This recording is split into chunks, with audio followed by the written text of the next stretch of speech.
So as a young creator, you're probably talking about ways to get a lot of views on YouTube, and sometimes it becomes very stressing because the algorithm doesn't actually know what your videos are talking about. And sometimes it can go as depressing as you even thinking that YouTube doesn't want you to grow. Well, I understand that scenario and actually been in that position. But in today's video, I'm going to tell you about underrated ways that you can get the views on YouTube. And of course, I don't like to use inorganic ways to actually promote my channel.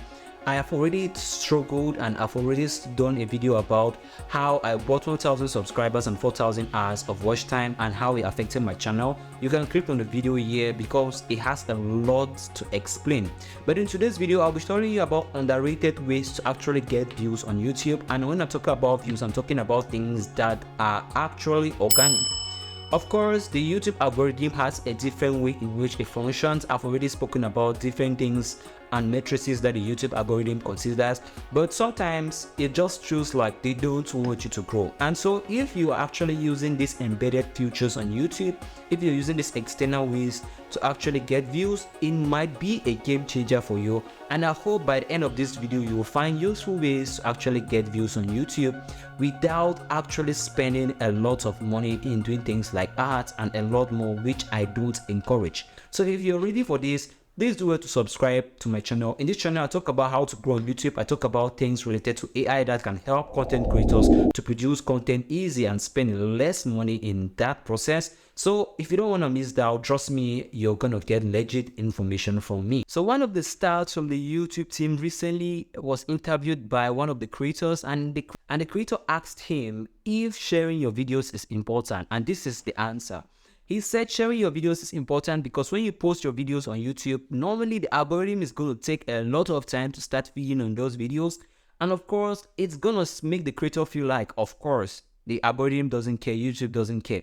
What he encourages people to do is they should actually share their videos, because when they share their videos, the algorithm will be triggered. Since it's seeing that a lot of people are interested in this content, the algorithm will be triggered, and of course, it's going to let the algorithm to start pushing your videos quicker. And I want to tell you, it should come in very handy at a point where you are a young creator. You don't want to avoid this. Now, I know most of us are actually sharing to friends, family, and a lot more. I won't encourage you to actually share to those groups of people. I want to actually encourage you to share to sites that are kind of niche specific. What do I mean by niche specific? If you are in a Facebook group that talks about tech, you want to share your links to a tech group, right? If you're in the entertainment niche, you want to share it to entertainment groups on Facebook, on WhatsApp, things that are related to what you're talking about. Because what your family members will do is they're just going to subscribe because they know you as a person, not because of the value you're offering out. So you want to consider this when starting up your YouTube channel. And even if you're already in the process of creating videos, trust me, it's something that will come in very handy. Now, another thing I want to talk about is actually using the embedded features YouTube has given to you. Have you heard of the aspect of cards and end screens? Now, most creators in this space are actually using it, and they are actually using it to make a lot of views. What cards and end screen does is it keeps the viewer in a loop. The viewer keeps on watching their videos over and over, and of course, it gives them session time, it gives them engagement, and of course, it tends to give them viewers and subscribers as well. So, you remember when I said at the beginning of this video that if you want to learn about the best settings to use on YouTube, you have to click on the card. That is one way to actually keep you on my channel. It's one way to actually keep you watching my videos over and over. And in this video, you'll be seeing me putting related cards to the same topic that I'm talking about in today's video, right? This is one way in which creators use to actually keep viewers on their channel. What you want to do when using the card is you want to use cards or videos that you have already made that are related to your topic. And of course, when you're producing your videos, you want to put them at a suspense point where they can actually feel like they have to click on that card to understand this video better. Now, you should not use things that are not related to your video. Trust me, because no one is actually going to care. No one is actually going to click on the card. The next thing is about end screens. End screens, from its name, mean at the end of the video, a new video pops up. What you want to do as end screen is you want to use a video that is going to continue explaining this video you're producing, right? Because at the end of this video, you're probably going to see me putting an end screen talking about the best ways to grow on YouTube and the their settings to actually grow on YouTube. That is because I feel like after watching this video, you will find interest in watching that video. Now, end screen should be a continuation of what you're producing on your current video. Of course, you'll see that it's handy because the audience will keep on watching your videos, and there's a certain matrix that shows you the number of people that have converted the end screen to real viewers. I hope this helps you. Now, another thing I want to talk about is something that has just been implemented into the YouTube platform, which is the aspect of the remix button. Have you heard of the remix button? Definitely you have seen it, but you're not using it. Shout out to Nolan from Team Media. I watched and I had this idea from him. What the remix button actually does for a creator is that you can take your long form content like this one and actually turn it into short form content. Now, it won't be a duplicated content because it's you, the creator, that's actually using your own content. What you don't want to do is you don't want to go use other creators' own content and try to remix it. It's possible, but I won't advise you to do it. Now, you want to remix your own content and convert it into short form content and upload. This will actually come in handy for those creators who are actually producing short form and long form content together. I hope this is going to help you, and I have used it over and over, and it works especially on my celebrity channel. YouTube has actually told me that it's very important, because I'll be showing you with statistics of what I'm talking about, is your community tab. What I do with most of my students when they get to 1,000 subscribers is that I always tell them that any video you post on YouTube, try to share that video to your community tab. What the community tab does is anytime you share a video to the community tab, YouTube is going to show it to your subscribers who are always online, right?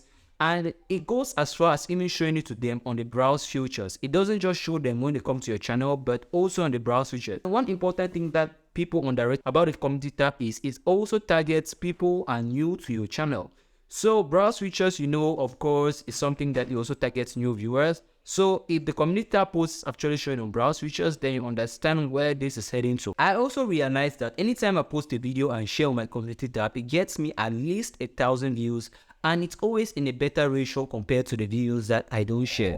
So I've realized this, and anytime I post my video, I always trigger it by sharing onto the community tab.